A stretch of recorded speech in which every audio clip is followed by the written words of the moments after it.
Hello, ladies and gentlemen. Welcome to the After Hours Gaming League preseason. I am very excited. My name is Fear Dragon, and we're going to be jumping into the very first game of the preseason. It's going to be Amazon versus Garmin, and the game number one is already actually getting underway. We're going to go ahead and jump into it as soon as players are actually loaded. They're doing this all live right now. But let's talk a little bit about the After Hours Gaming League. For those who don't know, it's a corporate league where you can play with your team, with your company. You can sign up and play for charity. That's right, it's for charity. But let's go ahead and jump in and introduce the players, and then I'll explain a little bit more about that charity as we spawn down here in the bottom left-hand corner of the map on top of the blue Protoss player representing Team Garmin. It is Garmin's Sunflasher. And his opponent spawning up here in the top right-hand corner of the map as the orange Terran player representing Team Amazon. It is Amazon's Kiri.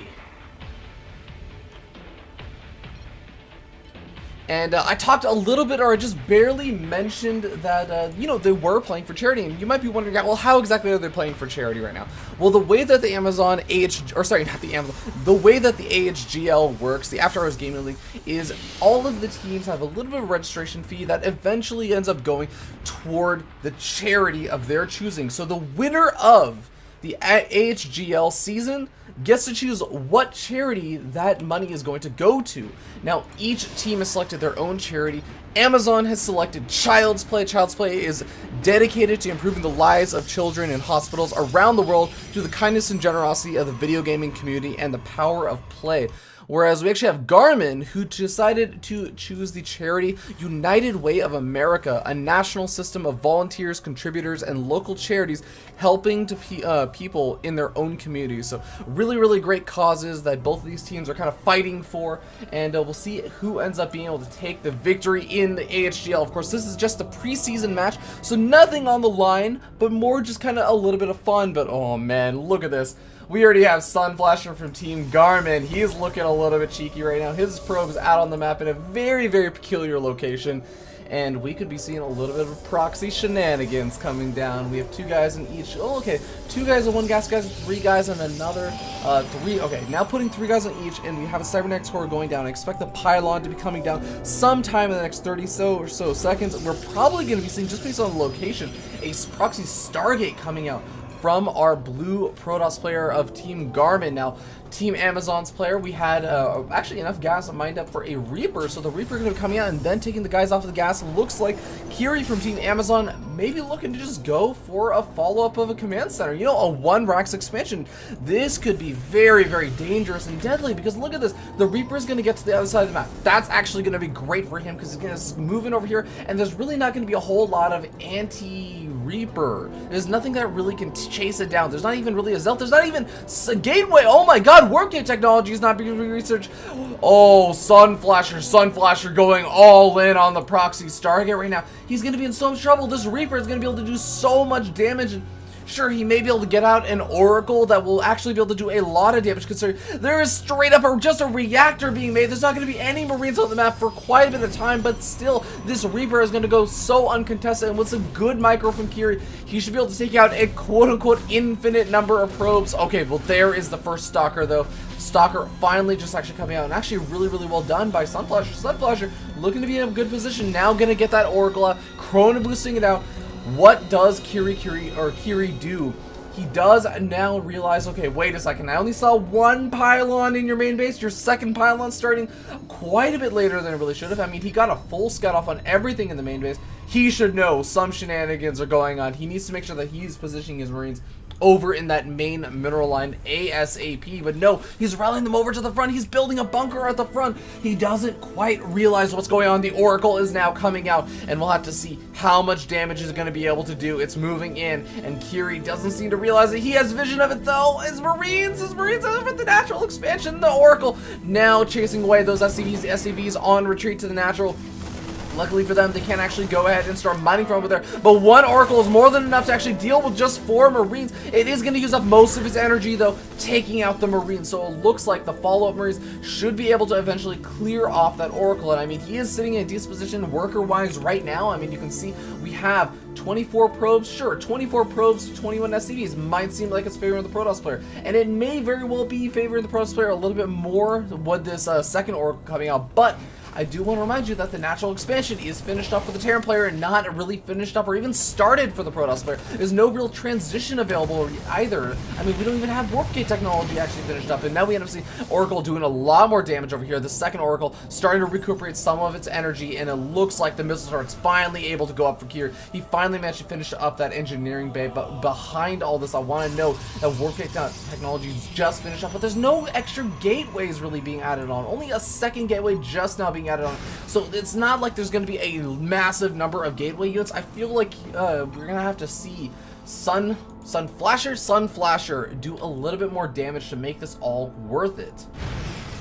That or he's going to have to start thinking about is some kind of natural expansion or something of the sort. I mean, this missile turret going to be able to defend this natural expansion position actually pretty well, although it is blocking off this mineral patch. Nobody can mine from this mineral patch unless you go all the way around. Unfortunately, that's just going to be the unfortunate reality for our Amazon player. But Amazon player now using the Reaper to try and pick away at that pylon, try and stop that Stargate production. No, says these two Oracles. They end up using quite a bit of actually their energy. One of these Oracles ends up using so much energy that it can no longer even start to do any kind of damage. But other Oracle going to be joined in by the Void Ray.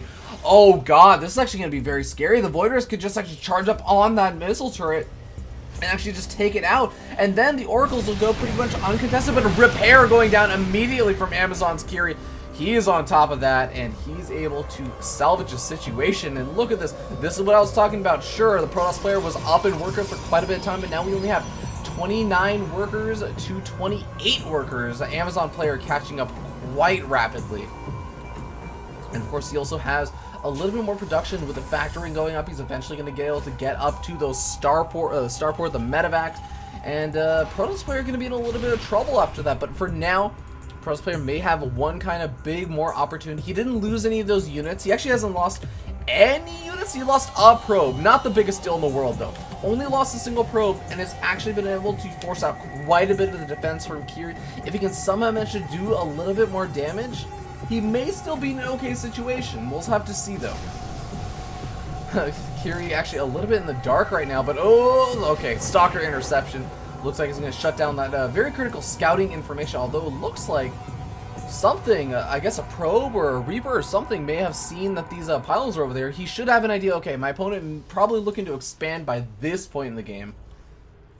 But still, you got to be a little bit concerned as Kiri. I mean, it's just evident by the fact that he has 3 bunkers at his front. But I don't know how much I like the fact that he's keeping all of those Marines over in the backside and over the front. But we have a lot of repair going down the missile turret. The missile turret is doing a lot of damage. It's almost able to take out a single Void Ray, but the missile turret goes down. The Oracle's now able to get into the mix, and they are able to take out a couple of those workers. But the Void Ray is all going down immediately. Stim is finished up for the Marines. The Oracle's going down as well, and oh my god, Kiri cleaning up a majority of the army. At the same time, he tries to push in at the front, but the 3 bunkers with Marines in all of them able to clean up that push to the front. It looks like Amazon's Kiri able to finally take a solid lead a little bit in this game, although he is still lacking a little bit behind in the worker count. His army supply is going to be scary, scary stuff for our Protoss player from Team Garmin. Garmin gonna be producing a Tempest. I mean, surprisingly enough, Tempest actually not the worst unit in the game when it comes to Marines. I mean, honestly, they actually start off with a pretty high base armor. They don't actually take that much damage from the Marines. And guess what?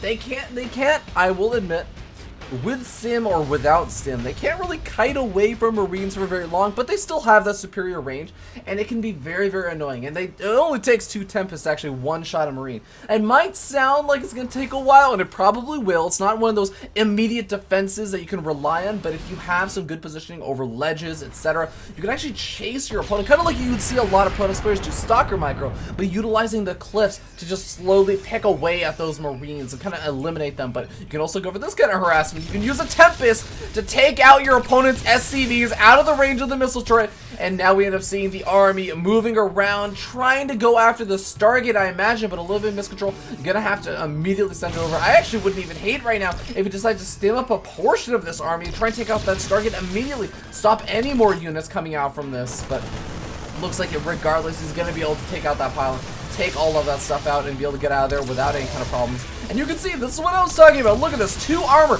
He's only going through the shields right now, so sure, this Tempest is still taking a bit of damage from those Marines, but I mean, the Marines are now stemming up, and look at how slowly this Tempest is dying to just 2 Marines. He can actually take on all of these Marines and get out of there A-okay, but he's going to go ahead and use a little bit of micro, a little bit of kiting. He's going to do a tad bit more damage, but here is the big concern, is the fact that Kiri is now moving across the map. He's going to be in a very, very good position to try and use the damage, but the medevacs actually get a little bit ahead of themselves. They need to stay back with this army. Photon Overcharge is used, but the Mothership Core gets taken out. So does the Void Ray. The cannon's going to be the next target for Kiri. He's charging on forward, and it looks like Sunflash are going to be in a lot of trouble. We got a bit of Observer lagging right now, unfortunately. Oh man, we may actually have to broadcast this. Right now this is just being locally recorded for me, but I may actually end up having to stream this to make sure that there's maybe a couple less observers in the next game, just to reduce the amount of lag that could be going down. But behind this, I want to know Kiri taking that 3rd expansion, ever the macro player it seems, and honestly just playing this out all out rather solid. We have Sunflash over here trying to do a little bit of stuff with a Tempest, but I mean it's a little bit hard to micro while you're also getting assaulted over at the front. We have a couple more cannons going down, and oh man, this is looking a little bit grim, a little bit dicey right now for Sunflasher. Kiri. Oh no, it's actually Kiri being the one lagging. Oh man, of all the people that could be lagging right now. Oh man, it has to be Kiri, and he was actually sitting golden for a majority of the game, but you know, we'll see if it ends up hurting him too much. I imagine that if it ends up being too big of a problem, then the players can, of course, as they were saying, end up pausing and resuming the game. But honestly, I actually do feel like there's just not any, there's no any kind of answer right now for the Protoss player from Team Garmin. I mean, he has a Stargate out, he has a Fleet Beacon, which again is pretty baller. I gotta give props to Sunflasher. He's definitely a hero in my books, just for going for the Fleet Beacon. But the problem is, I feel like he still just dies to an attack move in. I mean, Marines and Marauders, okay, yes, maybe it's not just an attack move. Maybe you have to stim your army and then go for the attack move. I mean, the Mothership Core is having to be reproduced. It's not even going to be a Photon Overcharge available. And sure, there's a very nice wall-in of Photon cannons to prevent any kind of drops in the mineral line. I mean, honestly, all it's really going to take is an assault at the front, and even if he, for some reason, cannot assault up into the natural expansion, I don't know, maybe we have Sunflasher actually throw down like 7 cannons, then that's still going to be a little bit of a concern, and we end up seeing, here comes in the stim and the A move. He's trying to do it before we actually have any kind of issue, before Kiri lags out completely. Photon Overcharge still active. It's gonna be a very tense game, guys. Ladies and gentlemen, it's gonna be very tense. Kiri's almost lagged out though. I think that if he does end up lagging out, we're just gonna have a kind of resume from where the player was dropped. But no, actually, he's trying to retreat back. Actually, he does have a few less units than it looks like I anticipated he would have. But yeah, it looks like we're gonna be pausing for a little bit. But let's just take a look at how these two players are doing. Oh my god, look at this. Kiri under the duress of lag, raising his APM to limits above what people thought were possible. 687 APM. And of course, we also see Sunflasher a little bit more on the calm side, sitting at 187 APM, but still well above his 128 APM average. Hopefully we will be able to resume the game shortly, but taking a look, we do have actually a pretty healthy worker count over here for Sunflasher. So I'm trying to imagine a situation where maybe Sunflasher can still bring this back. I mean, let's say that Kiri somehow, I mean, you know, with some great, this has got to be the best force field in the world, guys. Two force fields. 2 force fields, let's say, chops up a little bit of this army, and Kiri pulls back but loses a good chunk of it. We end up seeing Sunflasher stay alive for a little bit longer. I mean, maybe he can tech up into some kind of splash AoE. He needs some sort of AoE damage. That's just the reality of the situation, because, yeah, Fleet Beacon is awesome. You're a total baller if you can get out the carriers, and it looks like the lag has pretty much been resolved, so that's actually pretty good news. But, I mean, even if there are carriers, I still feel like we're really going to need some kind of straight-up splash damage answer, but it doesn't look like he's going to be able to come in time. We have Kiri stimming on forward, taking out the Voiders, taking out all the gateway units. The final cannon going to be falling. The remaining gateway units trying to warp in, but to what end? The probe's being held off the line. And that healthy probe lead he had over his Terran opponent going to be taken out, unfortunately, for Team Garmin. It looks like they're going to be sitting down one game in this best-of-5 series in the preseason, the very first game of the AHGL. GG gets called, and Team Amazon's Kiri gonna be taking the game.